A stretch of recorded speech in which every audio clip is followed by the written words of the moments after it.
చాలామందికి ఉండే అపోహ ఏంటంటే నడిస్తే మోకాళ్ళు త్వరగా అరిగిపోతాయి, మోకాళ్ళ నొప్పులు త్వరగా వస్తాయి అని. కానీ నిజం చెప్పాలంటే చాలామందిలో మోకాళ్ళ నొప్పికి ప్రధానమైన కారణం నడకలేకపోవటం. అవును, ఇప్పుడు మనం చూస్తుంటే 30 ఏళ్ళకి 40 ఏళ్ళకే చాలామంది మోకాళ్ళ నొప్పితోటి ఓపీకి వస్తున్నారు. దానికి ప్రధానమైన కారణం ఏంటంటే ఎక్కువసేపు ఒకే చోట కూర్చొని పని చేసుకోవడం. చాలామంది ఆఫీసులో గంటల తరబడి ఒకేలాగా కూర్చొని ఏమాత్రం నడక లేకుండా పనిచేస్తూ ఉంటారు.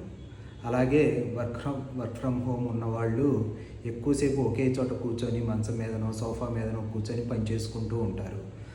లేదా ఏ పని లేకపోతే అలా సోఫాలో కూర్చొని కుర్చీలో కూర్చొని టీవీ చూస్తూ ఉంటారు, లేదా మొబైల్ స్క్రోల్ చేస్తూ ఉంటారు. వీళ్ళందరికీ మోకాళ్ళ దగ్గర మూమెంట్ అనేది లేకపోవటం వల్ల మోకాళ్ళ చుట్టూ ఉండే కండరాలు బాగా బలహీనంగా అయిపోయి ఏమాత్రం మెట్లెక్కాలన్నా కొంచెం ఎక్కువ దూరం నడవాలన్నా మోకాళ్ళు నొప్పి వస్తూ ఉంటుంది. కానీ నిజం చెప్పాలంటే నడిస్తేనే మోకాళ్ళు లూబ్రికేషన్ అనేది పెరుగుతుంది.